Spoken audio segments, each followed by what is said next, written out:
ពេលដែលឈប់បាញ់ដល់តែខទី2គឺអ្នកណានៅណាអ្នកនឹងនៅនឹងឃើញថៃខូចឲ្យចេះឲ្យឆ្លាតទេឥឡូវហ្នឹងអ្នកណានៅណានៅនឹងបានន័យថាម៉េចតំបន់ទាំងអស់ដែលថៃគ្រប់គ្រងគឺយើងអត់ទៅប៉ះពីរបស់គេបានទេដោយសារអីលក្ខខណ្ឌទី2ហ្នឹងចងកាតព្វកិច្ចថាអ្នកណានៅណានៅនឹងហាមសម្ោចក្នុងខែព្រោះឯសម្ោចក្នុងខែហ្នឹងគឺតែហ៊ានរុយចុះរុយឡើងឬក៏តតាំងតអីទៅដើមប្រទេសបន្ទងមកវិញខុសអាកិច្ចព្រមព្រៀងនេះទៀតឆាចោលទៀត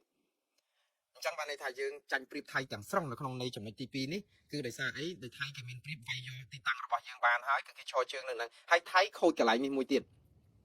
អាពេលចិត្តដែលដល់ចុះហត្ថលេខានៃបទជប់បាញ់ថៃចូលជ្រៅផ្លោងគ្រាប់ឲ្យជ្រៅអាចចង់រុលមកបន្ថែមទៀតអញ្ចឹងបើសិនជាយើងទាញឬរុញរំកិលយ៉ាងណាថៃនៅសល់អាដីខ្មែរដែលរំកិលមកហ្នឹងបានមកកណោក៏ថយទៅនៃការដែលដណ្ដើមបានច្រើនទៅគ្រាន់តែដណ្ដើមបាននៅតិចតែបើរឿងថាឲ្យខ្ជាក់មកវិញគឺអត់ខ្ជាក់ទេអានេះហើយដែលជារឿងមួយដែលគ្រោះថ្នាក់សម្រាប់ជាតិខ្មែរមួយដែរគឺរឿងចំណុចលេខ2នេះឯងគឺឈរជើងនៅណាឈរជើងនៅហ្នឹងនេះអញ្ចឹងតែគេដាក់បលាលួសដាក់លេនឋានដាក់អីអញ្ចឹងនៅក្នុងអាតំបន់ដែលគេគ្រប់គ្រងបានហ្នឹងរាយបលាលួសទៅឬក៏ធ្វើអីទៅគេចាប់ផ្ដើមទៀមទាកម្មសិទ្ធិរបស់គេអញ្ចឹងទៅហើយយើងសួរថាគេចិត្តទៅយកបានស្អែកចិត្តចឹងមែនហ្នឹងដីខ្មែរតា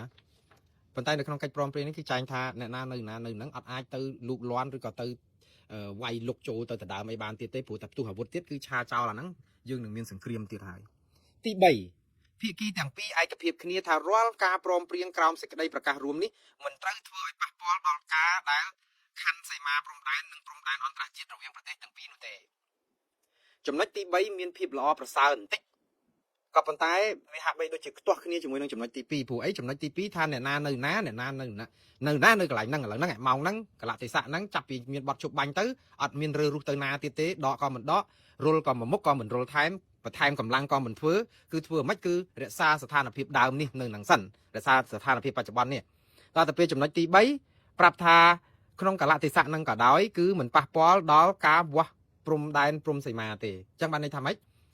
កម្លាំងថៃដែលនៅក្នុងដីខ្មែរហ្នឹងនៅអញ្ចឹងសិនទៅច្រកអានសេះច្រកអីអញ្ចឹងទៅដល់តែពេលមានគណៈកម្មការព្រំដែនវាស់កិច្ចការវាស់ហ្នឹងក៏ចូលទៅវាស់អញ្ចឹងទៅអញ្ចឹងដោយភូមិព្រៃច័ន្ទភូមិជោគជ័យដែលថៃគ្រប់គ្រងទាំងស្រុងបើចង់វាស់អីក៏វាស់ទៅហើយកម្ពុជាច្បាស់ជាសង្ឃឹមថាបើវាស់ទៅបានដីខ្មែរគឺខ្មែរយកហើយគឺថៃសង្ឃឹមថាថៃបកគលមកឲ្យវិញអញ្ចឹងទៅមិនអញ្ចឹងឯងព្រោះយើងគិតថាគណៈកម្មការព្រំដែនវាស់ហើយយកផែនទីអីទៅវាស់ហ្នឹងបើថៃព្រមឲ្យវាស់ផែនទី1លើ200,000ថៃដឹងថាវាស់1លើ200,000បានប្រយោជន៍មកឲ្យកម្ពុជាថៃចាំបាច់វាយឲ្យឈឺក្បាលអញ្ចឹងបើវាស់តាម1លើ50,000គឺដូចទៅប្រថាប់ត្រាឲ្យថៃដើម្បីបានដែនអធិបតេយ្យនឹងអញ្ចឹងដូច្នេះកិច្ចការព្រំដែនជាចំណុចទី3នេះវាហាក់បីដូចជាថាបន្តវាស់ទៀតទៅដូចជាវាស់ផ្ដល់ភាពស្របច្បាប់ដើម្បីឲ្យថៃបានដីនឹងអញ្ចឹងឬក៏យ៉ាងម៉េចខ្ញុំអត់ដឹងដែរឬក៏គេវាស់ទៅបានមកវិញខ្ញុំថាវាស់នេះគឺតើតើយើងមានផែនទី1លើ200,000ហ្នឹងដើម្បីឲ្យព្រមព្រៀងគ្នាជាជាងការប្រើផែនទី2តែកម្ពុជាមានសម្អាងចេះថាឲ្យប្រើយន្តការដដែលដែលមានស្រាប់គឺភាគីប្រគល់ទូនាទីឲ្យគណៈកម្មការចម្រុះព្រំដែនបន្តអនុវត្តការវាស់វែងនឹងខណ្ឌសីមាឲ្យបានឆាប់រហ័សបំផុតស្របតាមកិច្ចព្រមព្រៀងដែលមានស្រាប់អញ្ចឹងអាកិច្ចព្រមព្រៀងដែលមានស្រាប់ហ្នឹងវាអាចស្របទៅនឹងអាកិច្ចព្រមព្រៀងពីមុនដែលប្រើMOU ឆ្នាំ2000ឬក៏អីនោះដែលអាចថាកម្ពុជាសង្ឃឹមថាវាស់វែងទៅបើប្រើយន្តការហ្នឹងអាចថាប្រើផែនទី1លើ200,000ទៅមានសង្ឃឹមថាវាទៅប៉ះចូលកន្លែងណាគេថៃទៅកន្លែងណាគេខ្មែរវិញប្រហែលជាក្នុងន័យអញ្ចឹងណាប៉ុន្តែការដែលសង្ឃឹមនៅក្នុងការដណ្ដើមពីថៃបានមកវិញនៅក្នុងពេលដែលថៃគ្រប់គ្រងនេះអាចលំបាកបន្តិចហើយព្រោះនយោបាយថៃគឺកក្រិចណាស់បើយើងមិនប្តឹងទៅតុលាការព្រំដែនអន្តរជាតិទេខ្ញុំឃើញសង្ឃឹមសម្រាប់ទៅពឹងសរសៃសិទ្ធហេតុអីបានជា72ម៉ោងតើមានអីហេតុអីបានជាថៃគិតថាបើអត់មានស្នូគ្រាប់កំភ្លើងមួយគ្រាប់សោះនៅក្នុងរយៈពេល72ម៉ោងគឺថៃគឺគេនឹងអាចពិចារណាដោះលែងទាហានយើងទាំង18នាក់ទៀត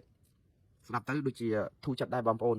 ព្រោះបើសិនជាយើងអត់មានផ្ទុះអាវុធឬក៏អត់មានស្នូគ្រាប់កំភ្លើងវិញគ្នាក្នុងរយៈពេល72ម៉ោងនេះគឺយើងបានទាហានយើងទាំង18នាក់ដែរខ្មែរយើងទាំងរងចាំយ៉ាងយូរណាស់ព្រោះទាហាន18នាក់នេះគឺជាចំណុចខ្លាំងដែលអាចចាប់យកទៅច្បាប់យើងថ្មីហើយតែលោកអាចទិញចាំឲ្យគាត់គ្រាប់អំភ្លើងមួយគ្រាប់សោះចេញពីខាងទីកម្ពុជាគេពិចារណាទៅទៀតអត់មានដោះលែងគ្នាទេពិចារណាដោះលែងទាហានខ្មែរយើងទាំង18នាក់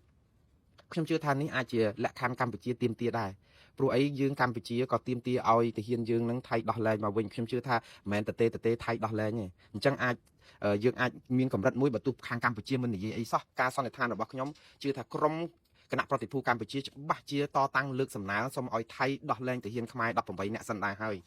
យ៉ាងហោចណាស់ក៏បានឲ្យគាត់ចេញមកវិញដែរបើអញ្ចឹងមិនមែនថៃចេញទៅមកនិយាយពីរឿងដោះលែងទាហាន18នាក់ក្រោយការអនុវត្តបទឈប់បាញ់សាកល្បង72ម៉ោងនេះឲ្យបានប្រសិទ្ធភាពសិនតាមពិតថៃធ្វើតែគេហៅភាពស្មោះត្រង់ហើយចង់បង្ហាញពិភពលោកឲ្យឃើញថាតើអ្នកណាសម្ោចក្នុងខោឲ្យប្រកាសម្ដងនេះគឺថៃខូចប៉ុន្តែឆ្លាតមែនតើហើយបងប្អូនសាកគិតទៅមើលនៅក្នុងរយៈពេល72ម៉ោងតើគេចាប់អនុវត្តពីពេលណាទៅ72ម៉ោងនេះបើតាមខ្ញុំសន្និដ្ឋានគឺអាចនឹងអនុវត្តត្រឹមម៉ោង10យប់ថ្ងៃទី27ស្អែកនេះ10យប់ថ្ងៃទី27ឬក៏អាច12យប់ចិត្តរំលងអាទិត្យថ្ងៃទី27នៅពេលដែលក្រោយការជួបគ្នារវាងលោកណាត់តភុងណាផានិចហើយនឹងលោកទាសីហាដែលជារដ្ឋមន្ត្រីការពារជាតិរបស់កម្ពុជាហ្នឹងបានន័យថានៅពេលដែលរដ្ឋមន្ត្រីការពារជាតិទាំងពីរជួបគ្នាក្នុងក្របខ័ណ្ឌមន្ត្រីកម្ពុជាផ្នែកក្រសួងការពារជាតិនៃក្របខ័ណ្ឌគណៈកម្មាធិការព្រំដែនទូទៅនៅថ្ងៃទី27ស្អែកនេះបានន័យថានៅយប់ហ្នឹងយប់ស្អែកហ្នឹងម៉ោង10យ៉ាងយូរខ្ញុំគិតថាគួរតែមានការអនុវត្តបទជប់បាញ់ហ្នឹងដោយភាគីកម្ពុជាទៅមុនហើយបងប្អូនដោយសារតែថៃគេចាំមើលការពិតថៃក៏ត្រូវតែជប់បាញ់ដែរប៉ុន្តែគេចាំមើលការជប់បាញ់ពីកម្ពុជាហើយទៅគេថាបើសិនជាមានបាត់ជប់បាញ់ទៀតគឺគេវាយគ្នាឡើងវិញទៀតអត់មានវិលទៅរកការបាត់ជប់ហើយថៃគេលោកអនុទានចាំរយៈកុលថ្ងៃនេះហ្នឹងគឺថាអូគេបានទៅមួយគ្រូណាគេប្រាប់សហគមន៍អន្តរជាតិថាថៃគឺជាអ្នកស្រឡាញ់សន្តិភាពគេគោរពតាមកិច្ចព្រមព្រៀងសេចក្តីថ្លែងការណ៍រួមរបស់ទីក្រុងកូឡាឡុំពូនឹងយូរហើយគេធ្វើតែអញ្ចឹងតាកម្ពុជាទេដែលស្រមោចក្នុងខោដែលធ្វើឲ្យមានគ្រោះថ្នាក់ដល់ទាហានថៃនិងបូរណភាពដែនអធិបតេយ្យរបស់ថៃដែលថៃត្រូវតែវាយដណ្ដើមយកឲ្យបានហើយបង្ក្រាបឲ្យតដៃថៃអត់បានអាហ្នឹងដោយសារតែរឿងគេចោទមកថាទាហានខ្មែរយើងខាងកម្ពុជាយើងថាស្រមោចក្នុងខោទៀតតាមពិតគេទេមិនមែនតែស្រមោចក្នុងខោទេបងប្អូនវាចូលដល់អម៉ាល់ក្នុងខោទៀតព្រោះគឺថានៅអត់ស្ងៀមខ្លាំងមែនតើប៉ុន្តែឥឡូវគេចាប់ផ្ដើមកែប្រវត្តិសាស្ត្រហើយកែការយល់ឃើញរបស់សហគមន៍អន្តរជាតិដោយសារតែគេគេថាកម្ពុជាព្រមតាមសំណើធ្វើ72ម៉ោងសាកល្បងឃើញថៃធ្វើបាបផ្លូវចិត្តកម្ពុជាមួយត្រង់ថាឲ្យយើងអនុវត្ត72ម៉ោងបានន័យថាម៉េចបងប្អូនបើយើងធ្វើបានទេចាំឲ្យសហគមន៍អន្តរជាតិមើលយើងធ្វើសេរីកម្ពុជាយ៉ាងនេះម្ដងទៀតបងប្អូនអា72ម៉ោងហ្នឹងខ្ញុំសប្បាយចិត្តយ៉ាងហោចណាស់ក៏មានបទជប់បាញ់យ៉ាងហោចណាស់ក៏ស្បើយកុំឲ្យប្រជាពលរដ្ឋលោកបារម្ភណាស់ប្រជាពលរដ្ឋជនភៀសសឹកទាំងខ្មែរទាំងថៃរត់ប្រសាច់ខ្វះទឹកខ្វះផុកអូយពិបាកវេទនាភ្នែកណាស់លោកអើយ50ឆ្នាំក្រោយសង្គ្រាមរ៉ាំរ៉ៃនៅកម្ពុជាប្រជាពលរដ្ឋខ្មែរមើលទៅដូចនៅក្នុងរបប79អញ្ចឹងកាន់ផ្តិលកាន់អីអើយរកម្មភ្នែកណាស់បងប្អូនយើង50ឆ្នាំក្រោយសង្គ្រាមយើងមើលទៅដូចយើងឃើញកំពុងតែកើតឡើងកាលសម័យ79នាំគ្នាកាន់ផ្តិលកាន់អីទៅទទួលយកអំណោយពីកបាក្រហមឬក៏សប្បុរសជនអូវេទនាអីយ៉ាងនេះបងប្អូនវេទនាភ្នែកមែនតើអាសូរបងប្អូនប្រជាពលរដ្ឋកម្ពុជាដែល50ឆ្នាំនៅក្នុងការដែលរួចពីសង្គ្រាមវិលទៅរកគ្រាន់តែមានផ្ទុះគ្រាប់បែកក្ដុងគឺយើងឃើញថាយើងវេទនានៅដដែលយើងវេទនាទាំងសង្គ្រាមវេទនាទាំងជីវភាពឥឡូវនេះគឺ72ម៉ោងហ្នឹងដូចខ្ញុំនិយាយចឹងថាវាដូចគ្នានឹងកម្ពុជាប្រកាសមុនអញ្ចឹងថាយើងឈប់បាញ់ពួកអីគេតាមឃ្លាំមើលយើងតែណាហើយកុំទៅរករឿងកម្ពុជាឯងបងប្អូនសំខាន់វាបានបត់ឈប់បាញ់គ្នាមួយប៉ុន្តែសំណួរសួរទៅវិញចេះថាយើងអ្នកណាអាចអនុវត្តរឿងនេះបានហើយបើថៃគេចាំតែអង្គុយមើលថាបើលឺផ្ទុះក្ដួងទៀតយើងគេរករឿងយើងតើធ្វើបាបផ្លូវចិត្តទាហានកម្ពុជាយើងដល់ណាទៀតយើងមករំលោភឈ្លានពានដែនអធិបតេយ្យកម្ពុជាគ្រប់ចំណុចនៅព្រំដែនយកប្រាសាទខ្មែរយកទៅគ្រប់គ្រងបាញ់ខ្ទេចខ្ទីរំលាយរូបបដិមាព្រះវិស្ណុនៅច្រកអានសេះលើកទង់ជ័យនៅអូភ្លុកដំរីថ្មដា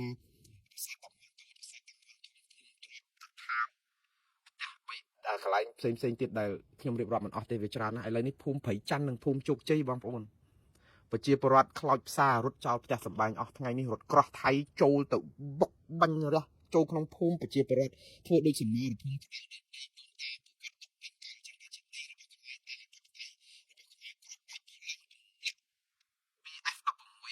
ស្រោច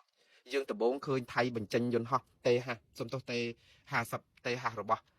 កូរ៉េខាងត្បូងមកប្រហែលជាថៃផ្អាកការបាញ់របស់ F16 មករយៈសិនដឹងហើយឃើញប្រតិកម្មអត់យកមកដាក់ឯង30-40គ្រាប់ទៀតថ្ងៃហ្នឹងគ្រាប់ផ្លោងចូលភូមិព្រៃច័ន្ទហើយភូមិជោគជ័យបើតាមក្រសួងការពារជាតិមានតិចជាង360គ្រាប់ទេបងប្អូនគឺសន្ធាប់ជាសមរភូមិក្តៅភូមិឋានប្រជាប្រដ្ឋនៅស៊ីវិលឥឡូវថៃគេប្រាប់ថាគេគ្រប់គ្រងបានអាភូមិព្រៃច័ន្ទហ្នឹងនិងភូមិជោគជ័យទាំងស្រុងហើយនិងភូមិមួយក្បែរហ្នឹងទៀតដែលថៃចិញ្ចឹមចិត្តចង់គ្រប់គ្រងយកបានអស់ហើយគាត់ថាថៃគេប្រកាសដែរសមរភូមិដែលក្តៅថ្ងៃនេះគឺមានទាហានថៃ3នាក់ស្លាប់បាត់បង់ជីវិតនៅឯភូមិជោគជ័យ អាចនឹងមកពីការបាញ់សន្ធាប់របស់ BM21 របស់កម្ពុជាដែរហើយគេយកឱកាសហ្នឹងដើម្បីកោលទោសកម្ពុជានៅការស្លាប់ទាហានគេអានេះគេកោលទោសយើងនៅពេលចូលលួចមាត់យើងចាក់សឹកលើងាប់អានេះចូលដល់ធွာនឹងដែរនិយាយទៅយើងឬក៏ចូលមកចំប៉ះអ្នកគេការពារធំមន់គាត់ធាក់ទៅឆ្អល់ចុកទៅគាត់ដឹកខ្យល់ស្លាប់ទៅហើយមករឿងម្ចាស់ផ្ទះដែរការពារទ្រព្យទៅវិញហើយគេប្រកាសប្រាប់កោលទោសយើងមកចូលលួចទ្រព្យយើងស្លាប់ទាហានខ្លួនឯងដោយសារតែការម្ចាស់ទ្រព្យការពារឥឡូវមកកោលទោសម្ចាស់ទ្រព្យថាធ្វើឲ្យទាហានថៃស្លាប់ពលីដើម្បីបុព្វហេតុជាតិមាតុភូមិទាហានថៃសប្តាហ៍នេះស្លាប់អត់ខុសពីទាហានរុស្ស៊ីដែលទៅឈ្លានពានអ៊ុយក្រែនទេសហគមន៍អន្តរជាតិគេកោលទោស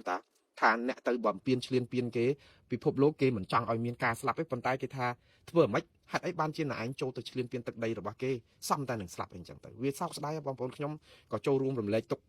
ចំពោះអ្នកដែលស្លាប់បាត់បង់ជីវិតទាំងថៃទាំងខ្មែរទាំងអ្នកណាក៏ដោយជាជាតិសាសន៍ជាមនុស្សមកដល់ម៉ោងហ្នឹងយើងនៅតែយកក្របសំណយកមកដោះស្រាយចំកណ្ដុងដោះស្រាយបញ្ហាតើនឹងមានការឈឺផ្សានឹងស្លាប់មនុស្សច្រើនប៉ុណ្ណាទៀតទៅឥឡូវហេតុអីបានខ្ញុំនិយាយថាធ្វើជាអារម្មណ៍កម្ពុជាម្ល៉េះលក្ខខណ្ឌ72ម៉ោងដែលថៃដាក់នេះគឺបានន័យថាកម្ពុជា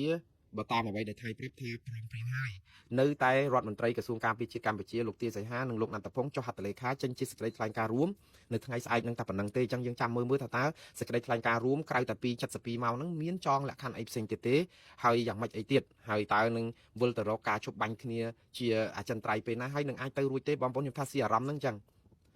ថៃចូលមកទន្ទ្រានឈ្លានពានដីយើងគ្រប់គ្រងស្ទើរគ្រប់កន្លែងទាំងអស់បោះលេនឋានដាក់បាវខ្សាច់បន្លាលួសយកមកថែមគ្រប់កន្លែង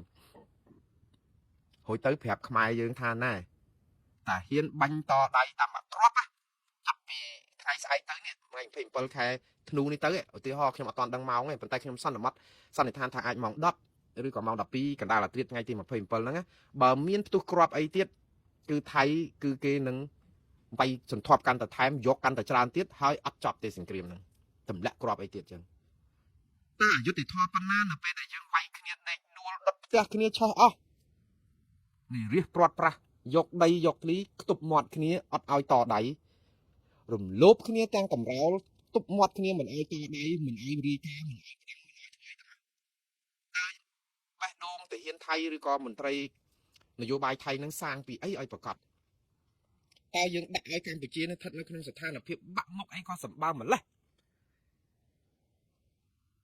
ពេលដែលកម្ពុជាផ្លង BM21 ទៅភ្នំទ្រាប់ភ្នំ350ប្រាសាទតាកបីឬក៏តំបន់ច្រកអានសេះដែលថៃកំពុងតែបោះលេនឋានឬថ្មដាឬភូមិផ្ទះ3ខ្នងលាក់នឹងលាក់ដែលថៃដណ្ដើមបានហ្នឹងហើយយើងវាយដណ្ដើមមកវិញដើម្បីការពារដែនអធិបតេយ្យតើខ្មែរអត់មានសិទ្ធិទេឬនៅក្នុងការដណ្ដើមដែនអធិបតេយ្យមកវិញហើយបើមិនដណ្ដើមពេលនេះដណ្ដើមពេលណាព្រោះថៃចូលមកយករូងថ្លើមប្រមាត់ខ្មែរអស់បែបនេះហើយយើងអត់ឲ្យតដៃហើយនៅពេលដែលតដៃយើងយកថាយើងអត់បានអនុវត្តតាមកិច្ចព្រមព្រៀង72ម៉ោងដែលគេកំណត់ព្រោះយើងបាញ់តដៃគេហើយអ្នកណាទៅវាស់គ្រាប់កាភ្លើងដែលមិនដឹងថាបើថៃផ្លោងគ្រាប់ឥឡូវខ្ញុំនិយាយឲ្យស្មោះហើយខ្ញុំនិយាយថាដំណោះស្រាយដល់លំបាកនេះគឺពិបាកដោះស្រាយនេះគឺអញ្ចេះកម្ពុជាទាហានខ្មែរនៅជួរមុខកំពុងតែស្លាប់យុទ្ធមិត្តរួមអាវុធរបស់ខ្លួនយ៉ាងច្រើនប្រជាពលរដ្ឋស៊ីវិលក៏ស្លាប់ហើយដីដែលត្រូវគេទន្ទ្រានលេនឋានជំរំយោធាបន្ទាយដែលខ្លួនមានគេវាយខ្ទេចខ្ទីគេគ្រប់គ្រងយកអស់ហើយយើងរត់ខ្ចាត់ខ្ចាយហើយឲ្យយើងអត់តដៃអីសោះដើម្បីដណ្ដើមកាន់កាប់ទឹកដីរបស់យើងវិញពីប្រជាមិត្តទេហើយទៅយើងយកលេសហ្នឹងថាបើតដៃគឺអា72ម៉ោងហ្នឹងនឹងរលាយខ្សលតើវាអយុត្តិធម៌ប៉ុណ្ណាបងប្អូនយើងសាកគិតទៅមើលអយុត្តិធម៌មែនតើហើយបើបងប្អូនយុទ្ធមិត្តយើងស្ងាត់អាវុធណាហើយទ្រាំតាមអ្វីដែលថៃធ្វើគឺយើងបានតែរឿងមួយយ៉ាងទេបានហើយលែងមានការបាញ់គ្នាចុះដែនអធិបតេយ្យរបស់កម្ពុជានៅឯណាតើ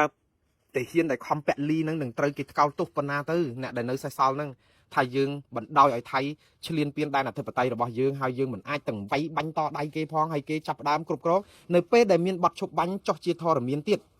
ឬក៏ថាសេចក្តីថ្លែងការណ៍រួមអ្នកណានៅណាអ្នកណានៅណានៅហ្នឹង